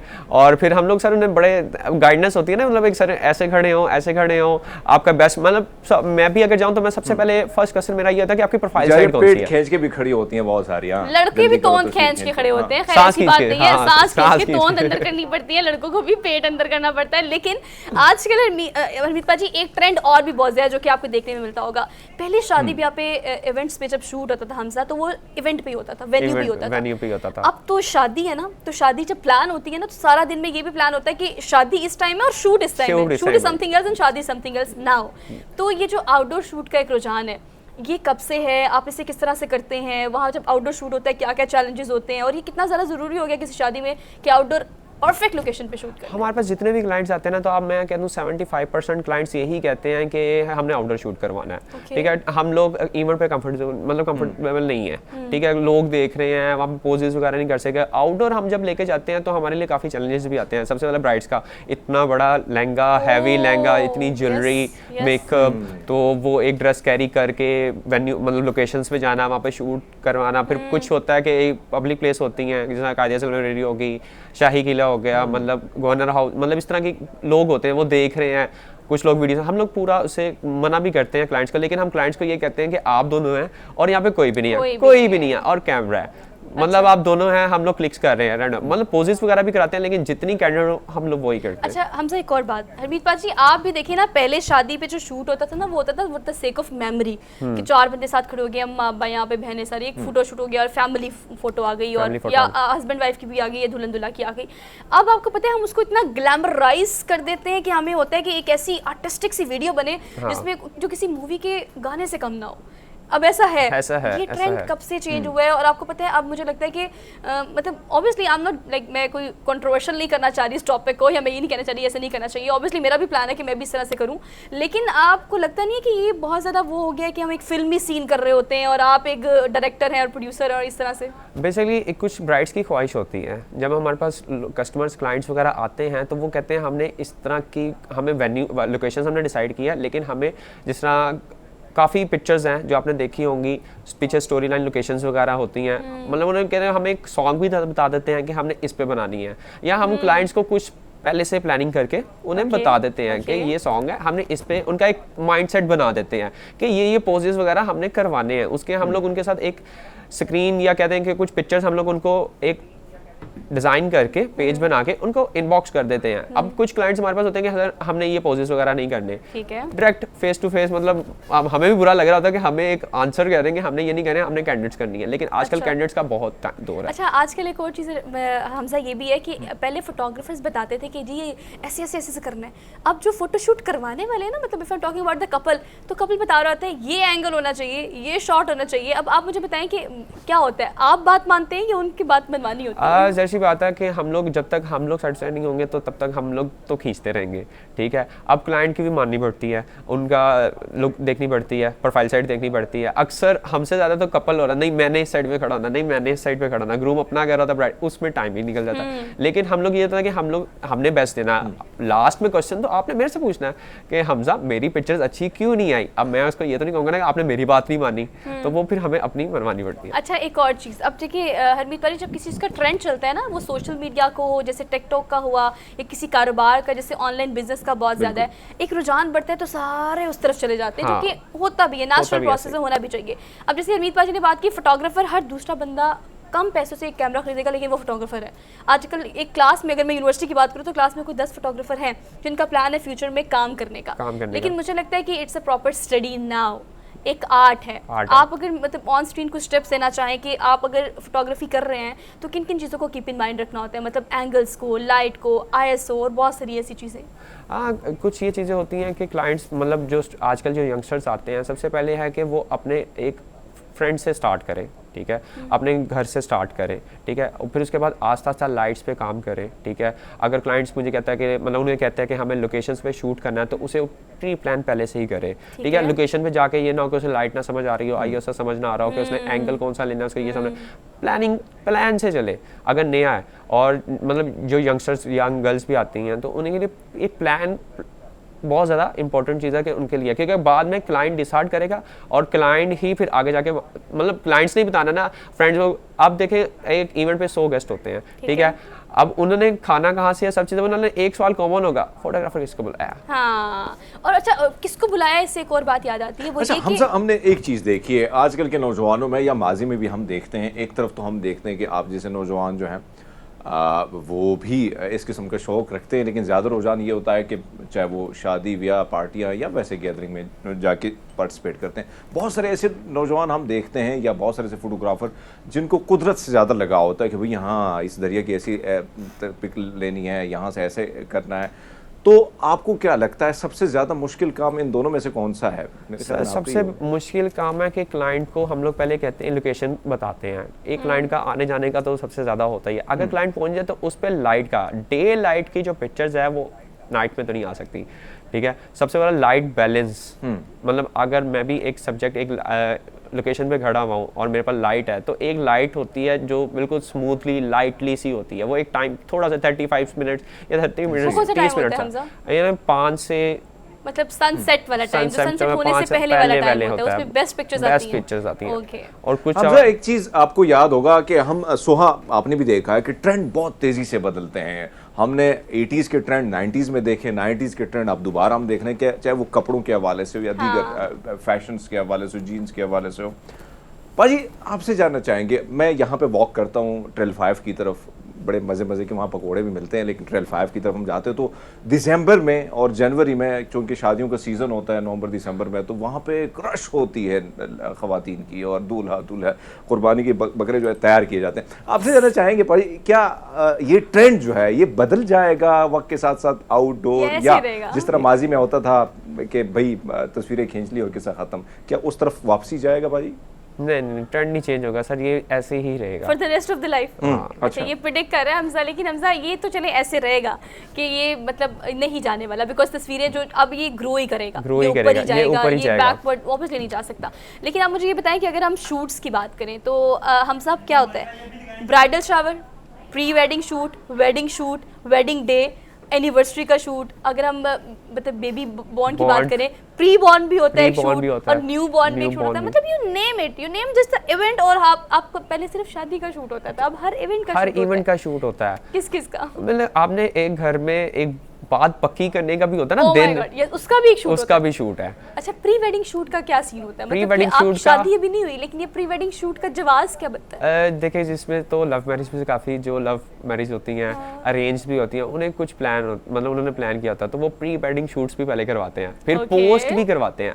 फिर ये नहीं कि सिर्फ लाहौर में सिर्फ जानी बजानी, लोग गिलगित भी, हुंजा वगैरह भी, और इस्लामाबाद, नॉन एरियाज तक भी जाते हैं हमारे साथ। तो अभी जिस तरह मैंने रिसेंटली PC बुरबन में किया शूट, हिंदू वेडिंग कवर की, तो वो कराची से थे, कुछ सक्कर से थे, कुछ इंडिया से थे, कि मैं इवेंट कवर कर रहा हूँ और मुझे कॉल्स आ रही हैं कि आप लाइव जाएं, हमने अपना इवेंट लाइव देखना। मतलब वो इंडिया के नंबर्स थे, कॉन्टैक्ट नंबर, और हमें कॉल्स आ रही हैं। देखिए अगर यहाँ पे बैठा हुआ हूँ और यहाँ पे पिक्चर्स क्लिक कर रहा हूँ या एक इवेंट कवर कर रहा हूँ, तो हमें लोग दूसरी कंट्री से भी कांटेक्ट करते हैं। अच्छा देखिए, हमें कुछ विजुअल दिखा भी रहे हैं ऑन स्क्रीन, ये जो बेसिकली है पीसी बुरबन में गालिबन आपने ये वहाँ पे इवेंट किया था। लेकिन अच्छा देखिए, आप जब शादी की बात कर रहे हैं ना, तो आपने हिंदू वेडिंग की बात की। हिंदू वेडिंग हो, क्रिश्चियन वेडिंग हो, या किसी भी धर्म से ताल्लुक रखने वाले कुछ लोग, मतलब शौक तो हर किसी का है ना, तो वहाँ पे जाकर उनके कल्चर को देखना, उसको आपने पिक्चर में पिक्चराइज करना है, उसको आपने ग्लैमराइज करना है, आपने उनकी मेमोरी सेव करनी है with all there values and norms. तो ये एक्सपीरियंस कैसा रहता है कि जब आप पिक्चर लेते हो ना, तो पिक्चर नहीं लेते आप, सब कुछ एक कहानी बनाते हो, एक कहानी बना रहे थे, एक स्टोरी पूरी देख रहे होते हैं, एक अपनी आईज से एक पूरी स्टोरी देख रहे होते हैं। और अलग अलग कल्चर से, मतलब डिफरेंट लोगों से मिलकर हमें भी खुशी होती है कि यार ये भी हो रहा है, ये भी हो रहा है, इनकी ये भी रस्में हैं, हमारी भी ये रस्में हैं, लेकिन इनकी डिफरेंट तरीके से रस्में हैं। तो एक आप जिस तरह आप बात कर रही हैं मेरे साथ, तो एक फोटोग्राफर जब साइड से पिक्चर लेगा ना, तो आपको वो ज्यादा पसंद आएगी, क्योंकि वो बिल्कुल नेचुरली होगी, एक नेचुरली स्माइल होगी, हल्की सी फेस पे स्माइल, कैंडिड पिक्चर जिसे कहते हैं, हल्की सी फेस पे स्माइल होगी और आपके दिमाग में कोई स्टोरी चल रही होगी। वो जब भी आपकी लाइफ में वो पिक्चर आपके सामने आएगी ना, तो आपको याद आ जाएगा कि मैं उस टाइम ये सोच रही थी। अच्छा, पिक्चर नहीं होती, मुझे लगता है आजकल these are moments candid moments से जिन्हें कहा जाता है ना, कैप्चर करते हैं। लेकिन come to the point Hamza, जो कि करने वाली बात है वो ये कि आजकल बहुत फोटोग्राफर्स हैं, जब कंपटीशन टफ होता है तो आपको पता है कि आपका कंपटीशन टफ होने के साथ साथ ऑप्शंस भी बहुत सारे आ जाते हैं। अब जितने ज़्यादा ऑप्शन है, you are just got confuse some time कि हम किसको चूज करें। हर किसी की फोटोग्राफी बड़ी अच्छी है, एक तो पिक्चर खींचने का तरीका है, फिर एक उसको एडिट करने का तरीका भी है। इस हवाले से आप क्या टिप्स देंगे कि बाज़ वक़्त पिक्चर बुरी भी आ जाए ना, तो अगर अच्छा एडिटर है और अच्छा फोटोग्राफर है तो उसमें वो लाइट्स और वो इन्फ्यूजन्स डाल के उसको अच्छा बना सकते हैं। आप बेसिकली आप अगर हम लोग ओवरऑल सारी बात करें ना, तो हमारा अखलाक भी बहुत ज़्यादा मैटर करता है कि हम लोग जिस इवेंट पे जाते हैं, हमें क्लाइंट कैसे डील कर रहा है, तो हमारा भी दिल करता है कि हम अपने क्लाइंट के साथ उतना ही करें, अच्छी से अच्छी फोटोज खींचे और वो हमें नेक्स्ट टाइम भी बुलाए। अब जो आगे पिक्चर क्लिक करने वाली बात, हम एक इवेंट पे जाके पिक्चर क्लिक करते हैं, जिस तरह आप कहते हैं कि 6 PM हो गया, अंधेरा हो गया, तो हमने उसे रॉ पे रख के क्लिक किया, लेकिन उसमें भी मेरा माइंडसेट होगा कि मैंने इसको जाके फोटोशॉप में ऐसे एडिट करना है कि क्लाइंट भी मुझे कहे कि बहुत ज़्यादा डिफरेंट आ गया है। ठीक है, ये हमारा एक आर्ट है। वैसे बात है, हर किसी की एक प्राइवेसी होती है, तो मेरी भी एक चीज़, कुछ चीज़ें हैं आर्टिस्ट में कि मैं अपना क्लाइंट रिपीट भी करूँ बार बार और उसे मैं एक एडिट करके उसे डिलीवर भी करूँ। अच्छा, अभी हम जो शूट दिखा रहे हैं बेसिकली वो शूट तो मेरा ही है, लेकिन वो किया हमजा ने। हम सब आप शूट चुके करते हैं शादियों से। अगर हम निकल के बात करें तो आपको पता है आजकल शूट्स कराए जाते हैं for the sake of Instagram, for the sake of promotion, collaboration, like ये भी बहुत ज़्यादा रुझान हो गया। एक तो वो शादी ब्याह के शूट करते हैं जो हो गए, अब ये जो आप इनके साथ शूट करते हो, इसका एक तो क्या डिमांड्स होती हैं और ये ट्रेंड कितनी देर से चल रहा है और ये क्या ट्रेंड है? बेसिकली जब से इंस्टाग्राम आसा था, जब अपडेट करता है ना, तो ट्रेंडिंग सबको पता चल जाती है कि ये आ गई है। तो सबसे ज़्यादा डिमांड होती है कि हमारे सूट्स की डिटेल आनी चाहिए। डिटेल मतलब जो आपने किसी ब्रांड का सूट पहना है वो डिटेलिंग आनी चाहिए। अगर हम किसी सैलून का करते हैं तो वो कहते हैं हमारी मेकअप की डिटेल्स आनी चाहिए। और अगर किसी रैंडमली जाके करते हैं, उसने एक अपने तरीके से कपड़े ड्रेसेस डिज़ाइन किए होते हैं, ठीक है, वो कहते हैं हमें ओवरऑल सारा ही चाहिए, कोई चीज़ मिस नहीं होनी चाहिए। वो लास्ट वही बात है कि कोई चीज़ मिस होगी तो वो टेबल टॉक में बाद में मेरे से ही क्या होगा कि हमजा ये चीज़ रह गई थी, ये चीज़। और लोगों के लिए मेमोरीज ये भी है कि अगर एक मदर अपनी बेटी को मेहंदी भी लगा रही है हाथ पे, उपटन भी लगा रही, तो उसकी भी पिक्चर एक मेमोरीज में कुछ मिस नहीं होना चाहिए। अच्छा हमजा, अब ये आखिरी सवाल मैंने आपसे करना है। देखिए सब ये काम कर रहे हैं और सब ये काम करना चाहते हैं, क्यों? क्योंकि कहा जाता है कि इस काम में पैसे बहुत हैं। अब अर्निंग की अगर हम बात करें तो we don't want to know the exact digits of yours कि आप क्या कमाते हैं और किस तरह से कमाते हैं, लेकिन जो देखने वाले जो ये काम करना चाहते हैं, जो ये काम कर रहे हैं, अगर आपने एक्सेल करना है तो मैक्सिमम कितनी इसमें इनकम और कितने इसमें चांसेस हैं कि आप ज़्यादा एक्सेल कर सकते हो? एक्सेल करने में चांसेस भी ज़्यादा, लेकिन सबसे ज़्यादा एक मेरी नज़र में इंपॉर्टेंट नहीं है कि डाटा सेफ।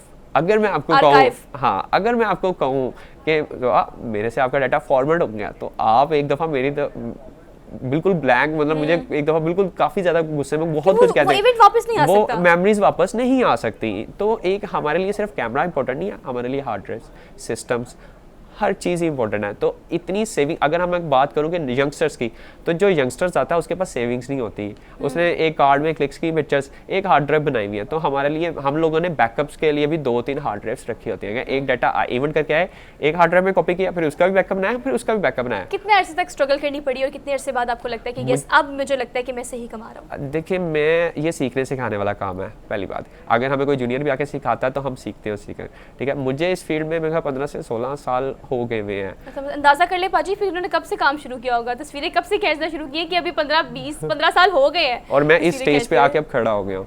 तो मैंने अभी भी ये सोचा था कि मैंने अभी भी ग्रोथ करनी है और मैं मजीद ग्रोइंग की तरफ जा रहा हूँ। ये भी इंशाल्लाह। Okay Hamza, thank you so much for being here. और बड़ी अच्छी डिस्कशन रही आपसे, जितने भी न्यू ट्रेंड्स थे हमने सब चीज़ों को डिस्कस करने की कोशिश की है। लेकिन यस, अगर आप इस कैमरे की बात करें जिससे मैं इंटरेक्शन कर रही हूँ, उस कैमरे की जिससे आप फोटोज़ या वीडियोज़ खींचते हैं, वो ये सब कुछ सिर्फ और सिर्फ 21st सेंचुरी में ही आप देख रहे हैं। और जो टेक्नोलॉजी ज़्यादा हो रही है, लोग उसमें एडवांसमेंट लेके आ रहे हैं, उसमें नई चीज़ें को तारुफ करा रहे हैं, नई चीज़ों का। लेकिन उसके साथ साथ ज़रूरी ये भी है कि आप हर चीज़ में इस चीज़ को कीप इन माइंड रखें कि अगर आपने इसमें प्रोफेशनली इसको ज्वाइन करना है या आपने इसको एज अ प्रोफेशन लेना है, तो आपको स्किल्स सीखनी सबसे ज़्यादा ज़रूरी है। तो कोई स्किल सीखेंगे तो फिर आपको कोई नहीं रोक सकता, आप किसी भी चीज़ में एक्सेल कर सकते हैं। सो हमने क्विक ब्रेक लेनी है, वापस आते हैं। Keep watching good morning public. Welcome back after the break. Artificial intelligence की अगर आप बात करें तो पूरी दुनिया में ये दिन ब दिन जैसे दिन गुजर रहे हैं, जैसे महीने गुजर रहे हैं, ये एक्सपैंड कर रही है, एक्सेल कर रही है और हम मुख्तलिफ टेक्नोलॉजीज़ को मजीद एडवांस होकर मुख्तलिफ जगहों पर मुख्तलिफ शोबाजात में काम करता हुआ देख रहे हैं। लेकिन अगर आर्टिफिशियल इंटेलिजेंस की हम बात करें तो ऐसी एक इंटेलिजेंस जो कि अभी हमें देखने में बहुत अट्रैक्टिव लग रही है, लेकिन कहा यह जाता है, बल्कि सुनने में भी आया होगा, आपने सुना भी होगा बहुत सी जगहों पे, कि ह्यूमन नेचर की अगर आप बात करें या ह्यूमन एक्सपर्टीज़ की बात करें तो उसका कोई रद्दो बदल या कोई नेमुल बदल नहीं है। लेकिन उसके बावजूद भी आर्टिफिशियल इंटेलिजेंस भी इंसान की ही बनाई हुई एक ईजाद है, लेकिन ये इंसानियत के लिए क्या क्या ख़दशात पैदा कर सकती है या कितना नुकसान हो सकता है। जहाँ पर ये एक बहुत बड़ी सक्सेस कंसीडर की जा रही है, वहाँ कहीं ना कहीं आने वाले कुछ सालों में अगर हमें ही इस चीज़ का नुकसान होगा तो उससे अभी बचने के लिए क्या करना चाहिए, आर्टिफिशियल इंटेलिजेंस के हवाले से डिटेल में हम बात करेंगे। हमारे साथ अमजद अलवी साहब मौजूद हैं, ब्रेन टेलीकम्युनिकेशन के डायरेक्टर हैं, IT एक्सपर्ट हैं। आपको आज के प्रोग्राम में हम खुशामदीद कहते हैं। अस्सलाम वालेकुम सर। वालेकुम अस्सलाम sir, thank you so much for being here. Sir, artificial intelligence का शोर बहुत है और हमने अपने प्रोग्राम में मुख्तलिफ खबरें दी हैं और मुख्तलिफ हलकों में इसके बारे में बहुत बात की जा रही है, जो कि अभी देखने में बहुत अट्रैक्टिव भी लगता है। लेकिन जिस चीज़ पर हमने आज बात करनी है, हम जिसको एड्रेस करना है, वो ये कि आने वाले चंद सालों में अगर आर्टिफिशियल इंटेलिजेंस इंसान को ही रिप्लेस कर देगी तो अल्टीमेटली नुकसान तो इंसान को ही है। हमें किस तरह से इसको ड्राइव करना चाहिए और कितनी स्पीड से करना चाहिए? थैंक यू, आपने मुझे मौका दिया, क्योंकि मेरा पॉइंट ऑफ व्यू थोड़ा सा अभी जो करंट लोग जो क्रिटिक्स हैं जो उनसे थोड़ा सा डिफरेंट है। Sure sir. और अगर हम थोड़ा सा इसको एनालाइज करें, आर्टिफिशियल इंटेलिजेंस की जो अभी इसकी एप्लीकेशन है, ये बड़ी पुरानी सब्जेक्ट और फील्ड है और इसमें रिसेंट ईयर्स में ज़्यादा तरक्की इसलिए हुई है कि टेक्नोलॉजी अपने आप को खुद सपोर्ट जो है, जितनी जैसे टेक्नोलॉजी तरक्की कर रही है इस तरह आगे उसका फ्यूचर एक्सपोनेंशियली तरक्की कर रहा है, तो इसलिए ये ज़्यादा विजिबल हो गया है। कोई इतना परेशानी या इतना कोई अजूबा नहीं है ये, तो ये पुराना फील्ड है। इसमें कंप्यूटर्स की स्पीड और उसकी फ्यूचरिस्टिक जो क्वांटम कंप्यूटिंग वगैरह इसमें जब ऐड होगी, ये और भी ज़्यादा फास्ट होगा और एडवांस हो जाएगा। इसमें जो जैसे आपके खदशात की बात आपने की, तो अगर इसको हम एनालाइज करें तो ये अभी या कुछ देर आगे ये सिर्फ पढ़े लिखे लोगों को रिप्लेस कर रहा है। यानी एक रेपिटेटिव वर्क में जहाँ आपका इंटेलिजेंस अप्लाई होती है, बहुत स्ट्रेटेजिकल चीज़ों को अभी रिप्लेस नहीं कर सकता और ना ही फिज़िकल वर्क को रिप्लेस कर सकता है। तो अगर हम एनालाइज करें तो पाकिस्तान, हम लोग यहाँ पे मेजॉरिटी कम एजुकेटेड लोग हैं और mostly they are being exploit. ये इनका इस्तेसाल ज़्यादा होता है इनका, जो कम पढ़े लिखे हम लोग हैं, तो हमें तो इसका फ़ायदा होगा। हमें इससे बिल्कुल घबराना और डरना नहीं चाहिए कि हम कम पढ़े लिखे लोगों को एक पढ़ा लिखा और बड़ा इंटेलिजेंट असिस्टेंट मिल जाएगा at a very quick response और बहुत कम कीमत के अंदर हमें मिल जाएगा। तो हमें तो एक्चुअली इसका फ़ायदा होगा। हमारी कौम को इससे बिल्कुल घबराना नहीं चाहिए और इसको अडॉप्ट करने की कोशिश करना चाहिए। ये हमारे लिए हमारा सर आपसे स्लेव बना के रखना चाहिए। अगर हम पाकिस्तान की बात करें, यहाँ तो खैर बहुत टाइम लगना है इन सारी चीज़ों को आने को, और अगर हम बाहर दुनिया की बात करें, हम यहाँ से जाते हैं, हिंदुस्तान हो, पाकिस्तान हो, बांग्लादेश हो, बहुत सारे नौजवान जो है मेहनत मजदूरी के लिए बाहर जाते हैं। अब हम ये देख रहे हैं कि मुख्तलिफ वीडियोज़ हमारे सामने जो आ रही, मुख्तलिफ खबरें जो हमारे सामने आ रही, हम देख रहे हैं कि पेट्रोल पंप हो या डिलीवरी के लिए हो या दीगर ऐसे काम जिसमें हम ये देख रहे हैं कि वहाँ पे बाकायदा उनसे काम लिया जा रहा है। तो क्या आपको नहीं लगता ये जो बाहर जाने का रुझान है या कहीं ना कहीं इंसानों का जो अमल दखल है बहुत सारी चीज़ों में कम होकर रह जाएगा, जो कहीं ना कहीं इंसानों के लिए नुकसानदेह होगा? इन द लॉन्ग रन जो एजुकेटेड लोग हैं उनको इसको सिर्फ रोल्स चेंज करने होंगे। नुकसान देखिए, जब तब्दीली आती है तो जो लोग उस तब्दीली को एक्सेप्ट नहीं करते और उसको उसके साथ उसको कॉप नहीं करते, वो लोग नुकसान उठाते हैं। तो ये एक नई वेव है, इस तब्दीली को एक्सेप्ट करना चाहिए और बहुत सारे नए रोल्स और नई फील्ड्स पैदा होंगी इससे और नई जॉब्स पैदा होंगी इससे। तो देखिए, वेस्ट में एक ट्रेंड है कि हर 5 साल के बाद लोग अपनी बाज़ दफ़ा करियर चेंज करते हैं, जबकि पाकिस्तान में ऐसा नहीं होता। पाकिस्तान में मोस्टली या एशिया के अंदर लोग चाहते हैं कि वो उसने एक डिग्री कर ली, उसने एक फील्ड में काम किया, अब वो उस डिग्री उसी करियर के साथ वो रिटायर या मरना चाहता है। ऐसा नहीं है। हमें दुनिया तेज़ी से तब्दील हो रही है। जब हमें इतनी असिस्टेंस और इतनी हेल्प मिल रही है चीज़ों से, तो हम क्यों ना उससे फ़ायदा उठाएं, उसको अपना कंपटीशन ना देखें। हाँ, आपकी बात वजह है कि जब ये रोबोटिक्स है, जैसे आपकी जो है ऑटोनमस गाड़ियां हैं जो खुद ही चलती हैं, बहुत सारी सर्विस है। जैसे आपके स्टोर्स हैं, वहाँ पे आपको उसकी ज़रूरत नहीं है, असिस्टेंट्स की ज़रूरत नहीं है, वहाँ पॉइंट ऑफ सेल की जरूरत नहीं है, कैशियर की जरूरत नहीं है। हमने देखा होगा सर, आपकी नज़र से गुजरा होगा, बल्कि हमारे पड़ोस में एक सारा नाम की एक एंकर भी वजूद में आई है।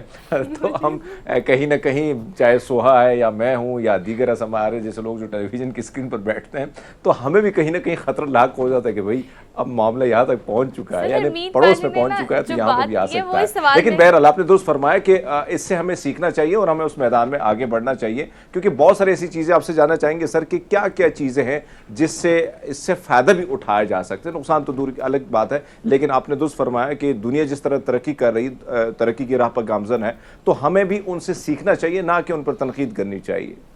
हाँ, जैसे मिसाल के तौर पे अभी करंट जो है डॉक्टर्स रिप्लेस हो रहे हैं, यानी वो डॉक्टर्स आप कंसल्टेंट के पास जाएं और बजाय उसके आप आर्टिफिशियल इंटेलिजेंस से, बल्कि एफडीए में एक ट्रायल प्रोग्राम अप्रूव भी हुआ अभी, और इसी तरीके से लॉयर है।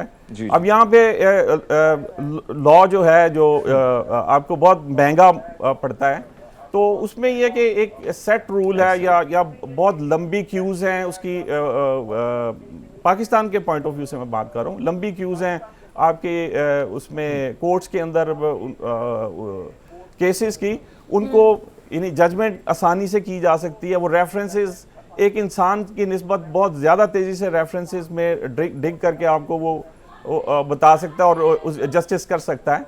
तो इस तरह की बहुत सारी चीज़ें। अब जैसे आपकी ब्यूरोक्रेसी है, वहाँ पे लोगों को आप, जैसे मैंने एक सवाल किया उससे कि पाकिस्तान में अगर मैंने FIR रजिस्टर करनी है तो वो क्या तरीका कार है।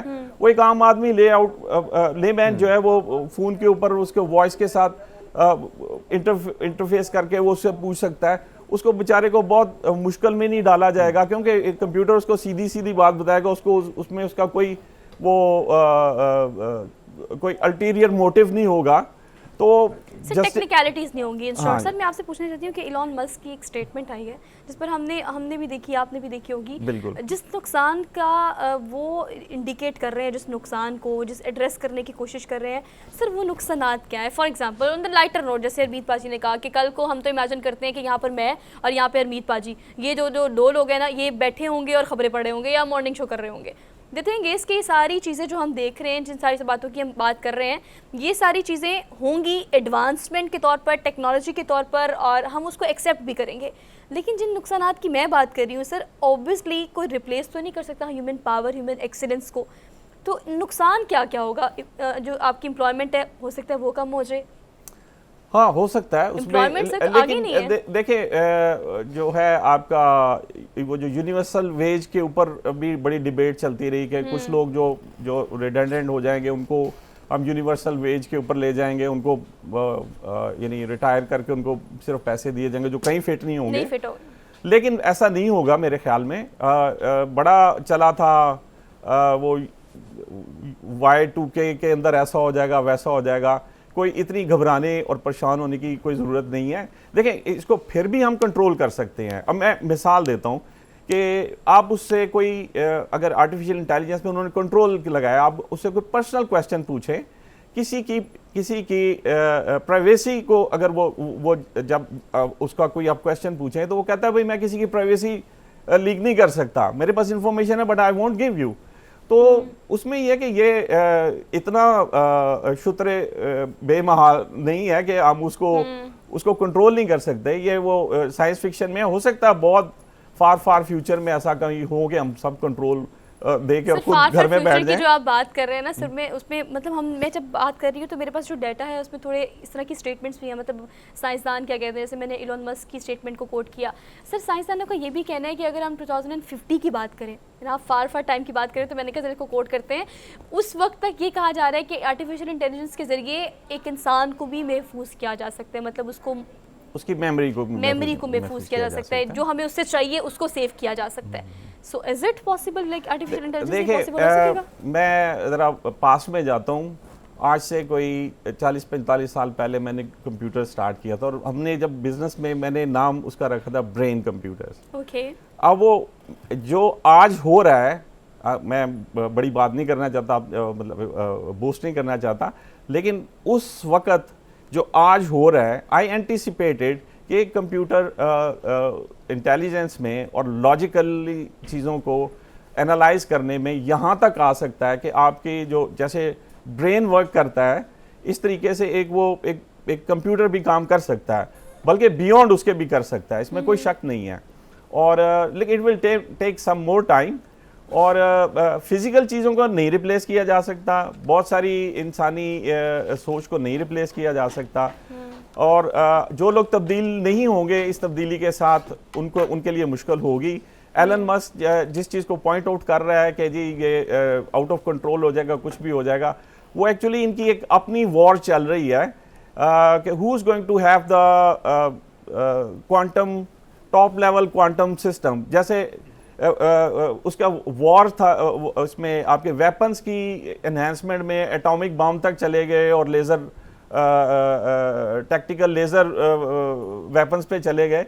इसी तरीके से ये कंप्यूटिंग में और इंटेलिजेंस में, आर्टिफिशियल इंटेलिजेंस में जो इस वक्त वॉर हो रही है बिग कंपनीज के दरमियान में, गूगल की है, माइक्रोसॉफ्ट की है, एलन मस्क की है, नेशंस की है, चाइना की है, अमेरिका की है, everybody is trying to build a very powerful super duper quantum system जिसके अंदर आर्टिफिशियल इंटेलिजेंस सेंट्रली शेयरेबल पूरी दुनिया के लिए, या एटलीस्ट उस पर्टिकुलर कम्युनिटी के लिए जिसको वो टारगेट कर रहे हैं, उसके लिए वो प्लान कर रहे हैं। तो वो उस चीज़ को मेंशन करें कि ये कहीं आउट ऑफ कंट्रोल ना चले जाए, कि ये पैशन जो है ये आउट ऑफ कंट्रोल ना चले। इसलिए उन्होंने मना किया कि आप इसको प्लीज़ अब ये इस रेस में ना आगे जाया जाए। जो ये मेरा एनालिसिस है, may be I am wrong. तो एलन मस्क जिसको पॉइंट आउट कर रहा है, क्योंकि आप बैकग्राउंड में जाके देखें वो जो एट लार्ज जो इनका कंपटीशन सबका आपस में चल रहा है, कि एलन मस्क ने ये कहा था कि द पर्सन हु विल और the company who will have the most robots will win the war. या एग्जैक्टली। तो वो इसी बात को ना एक अपना कंपटीशन है। इसी बात को हम कंटिन्यू करेंगे क्योंकि बेसिकली इट्स अ वॉर जो चल रही है आर्टिफिशियल इंटेलिजेंस की। लेकिन इसमें जिस चीज़ को हम ज़्यादा से ज़्यादा एड्रेस करने की कोशिश करेंगे कि अगर पाकिस्तान में इसके आने की बात की जाए या इसके फैलने की बात की जाए, तो इसमें जिस चीज़ का सबसे ज़्यादा खतरा है वो है अनएम्प्लॉयमेंट का या एम्प्लॉयमेंट का। तो इससे कितना खतरा लाक हो सकता है कंपनीज़ को या स्टेक होल्डर्स को, हमने इस पर बात करनी है। हमने क्विक ब्रेक लेनी है, ब्रेक के बाद करेंगे। Keep watching good morning public. Welcome back after the break. तो ब्रेक में भी हम इन चीज़ों को डिस्कस कर रहे थे कि आर्टिफिशियल इंटेलिजेंस कहाँ कहाँ तक पहुँच चुकी है, but we are waiting for. जैसे हम इस बारे में भी बात कर रहे थे प्रोग्राम जब हमने ब्रेक ली, कि अगर हम मुख्तलिफ ममालिक की बात करें तो ना सिर्फ वहाँ पर कंपनीज़ में और एज अ जॉब और एज अ मतलब अगर हम इस प्रोफेशन यूज़ करें तो बहुत सारे लोग ने आर्टिफिशियल इंटेलिजेंस को एज अ पर्सनल यूज़ करना शुरू भी कर दिया है। तो वो जो उनकी ज़िंदगी में जो चेंज आया है, जो तब्दीली आई है, आपको लगता है इससे भी आर्टिफिशियल इंटेलिजेंस जो आप घर पे इस्तेमाल कर सकते हैं, अपनी पर्सनल लाइफ में इस्तेमाल कर सकते हैं, वो एक तो क्या क्या है, किन किन सूरतों में इस्तेमाल हम उनको कर सकते हैं, दूसरा क्या उससे कोई नुकसान नहीं होगा? नहीं, मेरे तो ख्याल में उससे फ़ायदा होगा। पर्सनली तो क्या फ़ायदा हो सकता है? उसका फ़ायदा है, मिसाल के तौर पे जैसे मैंने अभी एग्जांपल दी कि आपको बहुत सी गवर्नमेंट की इंफॉर्मेशन चाहिए होती है। मैं पाकिस्तान के पॉइंट ऑफ व्यू से फिर बात करूँगा, बल्कि बाहर के पॉइंट ऑफ व्यू से भी।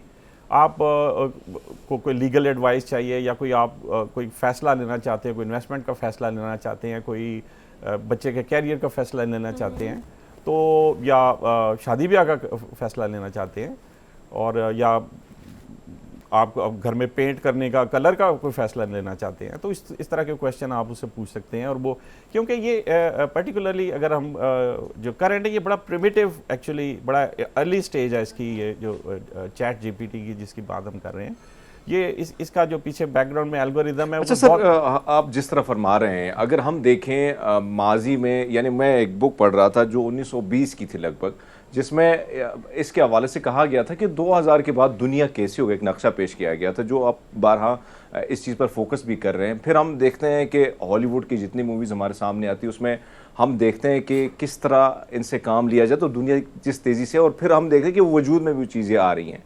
अब हम अपने मुल्क की अगर बात करें तो यहाँ पे तो हम देखते हैं कि कुछ इंस्टीट्यूट के अलावा इस तरह कोई साइंस एंड टेक्नोलॉजी में उस तरह कोई खातिर खा कोई काम नहीं किया जा रहा। लेकिन आप जो बारहा ये चीज़ फरमा रहे हैं कि हमें फोकस करना होगा, इस चीज़ को जो है हमने लाइट नहीं लेना होगा, तो सर बहुत सारी चीज़ों के हवाले से जो फ़ायदा आपने गिनवाए हैं, तो हमें किन किन चीज़ों पर फोकस हमें भी तो करना है, इस दौड़ में आगे अगर निकलना है तो हमें भी इस दौड़ में हिस्सा लेना है। वैसे देखें, अगर बहुत ही बेसिक्स देखी जाए तो सबसे पहले इसको इस्तेमाल में लाना है, ये एक इम्पॉर्टेंट इशू है। देखें, हम अपनी प्राइवेसी और अपनी इंफॉर्मेशन को लूज़ कर चुके हैं। अब वो there is no way back, turning back का कोई टाइम नहीं रह गया हुआ। आपने देख लिया नॉर्थ कोरिया बड़ा कंट्रोल रहा, और बहुत सारी, मैं और कंट्रीज़ का नाम नहीं लूँगा, बहुत सी कंट्रीज़ अपनी इंफॉर्मेशन को कंट्रोल करते हैं, लेकिन आखिर में उनको गिव इन करना पड़ा। तो हमें भी इसमें इस वक्त ये सिचुएशन है कि वो जिस फिक्र में हम हैं, हम वो चीज़ पहले ही क्रॉस कर चुके हैं। अब आती है कि चले नुकसान तो हम उठा चुके हैं जो हमने उठाना था, अब उसके फ़ायदे से तो हम ज़रूर उठाए ना। अच्छा, पहला फ़ायदा तो ये कि उसको इस्तेमाल किया जाए, उसको उसमें रिस्ट्रिक्शंस हैं, लगाई जा सकती हैं कि आप कहेंगे यहाँ तक, जैसे मजहबी मिसलीडिंग, मिसगाइडिंग ना की जाए। जैसे वो कहते हैं मैं पर्सनल इन्फॉर्मेशन नहीं दूंगा, मैंने किसी का एड्रेस या ईमेल मांगा, उसने कहा ये पर्सनल इन्फॉर्मेशन है, आई कांट गिव यू, ठीक है। इस तरीके से इसका मतलब है कि वी कैन कंट्रोल इट। दूसरा लेवल आता है, एक तो है इस्तेमाल का, दूसरा लेवल आता है कि इसमें गवर्नमेंट लेवल पे एट लार्ज हम कैसे इसको अडॉप्ट करें। हम उसमें अपने जो गवर्नमेंट की इंफॉर्मेशन है और जो आम पब्लिक को जो चीज़ें चाहिए, जो जिस डायरेक्शन में लेके जाना है, हम उसको फीड करें, क्योंकि when we will feed he will it will only reply, और इसको आपको जवाब जो मिलते हैं उसमें उसकी जो ट्रेनिंग है, ये एक्चुअली लोगों की फीडबैक से ट्रेन होता है। ये इसका जो एल्गोरिथम है। इंटरप्शन, लेकिन मैं इसे कंक्लूड इसलिए करना चाहती हूँ क्योंकि वक्त हमारे पास थोड़ा सा कम है। लेकिन आप जब फ़ोन करते हैं नुमाइंदे को गवर्नमेंट के, तो आपको रिप्लाई चाहिए होता है, आप किसी नुमाइंदे से बात करते हैं, आप उसका इंतजार करते हैं, तो वो सारी चीज़ें अगर एक सिस्टम में फीड कर दी जाएंगी तो हमें ऑटो रिप्लाई आना शुरू हो जाएगा और हमारे लिए आसानी हो जाएगी। ये आर्टिफिशियल इंटेलिजेंस, इसको मैंने कंसाइज करके कंक्लूड करने की कोशिश की है। बट ऑल दो कौमें जो आर्टिफिशियल इंटेलिजेंस या टेक्नोलॉजी के साथ नहीं चलती, नुकसान उठाती, जो कि हम उठा रहे हैं, तो इस दफ़ा हमें साथ चलना पड़ेगा, एटलीस्ट इस दौड़ में शामिल ज़रूर होना पड़ेगा। Sir, thank you so much for being here. हमने लेनी है, इंशाल्लाह आपसे मुलाकात करेंगे कल। अपना बहुत सारा ख्याल रखिएगा और अल्लाह हाफिज़।